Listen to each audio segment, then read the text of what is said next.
بسم اللہ الرحمن الرحیم۔ السلام علیکم۔ آج ایک ایسے شخص نے جو آپ کی اسکرین پر چل رہا ہے وہ کارنامہ انجام دیا ہے۔ جب تک اس روئے زمین پر سائنس کا نام رہے گا اس شخص کی خدمات ہمیشہ یاد رکھی جائیں گی، اور سب سے بڑھ کر فخر کی بات یہ ہے کہ یہ شخص پاکستانی ڈاکٹر ہے جس کا نام منصور محی الدین ہے۔ منصور محی الدین 1989 میں کراچی کی ڈاؤ میڈیکل کالج سے MBBS کی ڈگری لی اور دیکھا کہ پاکستان میں کچھ نہیں ہے تو پاکستان چھوڑ کر امریکہ چلے گئے اور وہاں پر اپنی خدمات پیش کی، اور آج انہوں نے وہ کارنامہ انجام دیا ہے جو قرآن مجید کے فرمان کے مطابق جو کام انہوں نے کر دیا ہے، آپ یقین کیجئے بالکل شاید اسی طرح ہے جیسے آئنسٹائن کی خدمات ہیں، سائنس کے لیے نیوٹن کی خدمات ہیں، اسی طرح ان ڈاکٹر کی ہیں۔ دنیا کا پہلا ایسا ڈاکٹر اور اس کی ٹیم جنہوں نے ایک ایسا کارنامہ انجام دیا ہے۔ ایک مریض 57 سالہ جس کے پاس موقع تھا کہ یا تو وہ مر جائے سسک کر، یا اس کی دیکھ بھال کی جائے اور اس کے علاج پر کروڑوں روپے خرچ کی جائے، اس کے پاس مرنے کے علاوہ اور کوئی راستہ نہیں تھا کیونکہ اس کے پاس علاج کے لیے پیسے نہیں تھے۔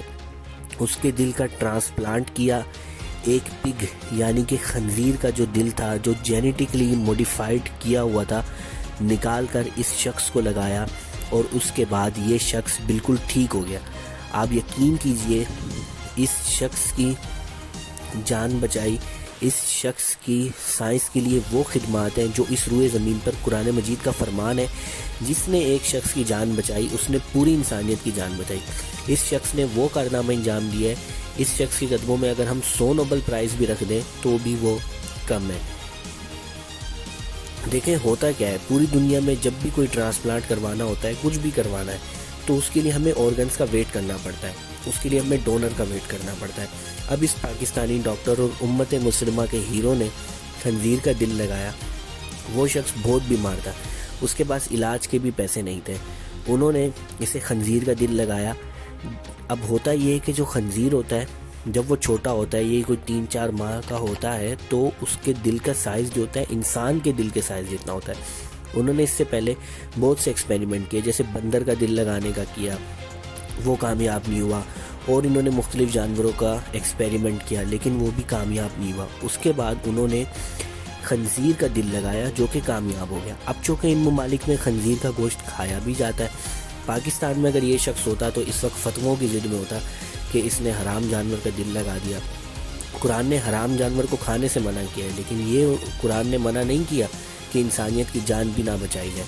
آپ یقین کیجئے اس کے بعد جو بند دروازے ہیں وہ کھل گئے ہیں، اب آپ جانوروں کے آرگنز ٹرانسپلانٹ کر سکتے ہیں۔ اب یہ ٹیسٹ آپریشن تھا جس میں تقریباً 2.25 کروڑ کا خرچہ آیا۔ پیشنٹ کو کہا کہ پہلے تم سائن کرو، اگر تمہیں کچھ ہو گیا تمہاری ذمہ داری نہیں ہوگی، اگر تم بچ گئے تو یہ تمہاری خوش نصیبی ہوگی۔ اس نے کہا کہ میرے پاس اور کوئی آپشن نہیں بچا ہے، اس نے اپنی جان کا رسک لیا اور اس کو اتنی بڑی کامیابی مل گئی، اور اس کے ساتھ ساتھ میڈیکل کی دنیا میں بھی انقلاب برپا ہو گیا۔ اب آہستہ آہستہ دنیا میں جو مہنگے آپریشنز ہو رہے ہیں وہ آہستہ آہستہ کم قیمت میں ہوتے جائیں گے، کیونکہ یہ ایک ٹیسٹ آپریشن تھا۔ جب اس کے اندر اور کمپنیز بھی انویسٹمنٹ کریں گی اور اس کے اندر کمپٹیشن بڑھے گا تو آہستہ آہستہ اس کی قیمت 5-6 لاکھ روپے تک آ جائے گی۔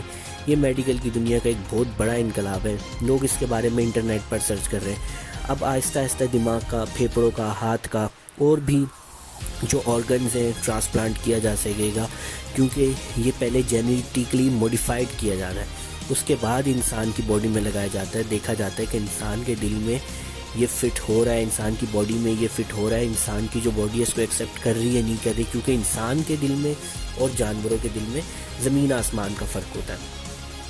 اس سے پہلے یہ بہت سے ایکسپیریمنٹ کیے گئے، کامیاب نہیں ہوئے۔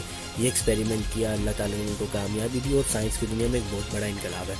اب لوگوں کو کسی ڈونر کا ویٹ نہیں کرنا پڑے گا، بلکہ کسی بھی انسان کا آرگن کی جگہ پہ ہم کسی بھی جانور کا آرگن فٹ کر سکتے ہیں۔ سب سے بڑی خوشی کی بات یہ ہے کہ ڈاکٹر پاکستانی ہے، پاکستانیوں کا انہوں نے نام روشن کیا ہے۔ اب جیسا کہ انگریز ہوتے ہیں ان کی عادت ہوتی ہے سرچ کرنے کی، اب انہوں نے دیکھا کہ یہ پاکستانی ڈاکٹر ہے۔ پاکستان کے بارے میں تو یہ تاثر ہے کہ وہاں دہشت گردی ہے، وہاں غریب عوام، مطلب بہت سے وہاں پر ذہنوں میں تاثر پایا جاتا ہے۔ اس سے یہ کہ پاکستان کا کچھ امیج اچھا ہونے میں مدد ملی ہے اور پاکستان کا نام روشن ہوا ہے.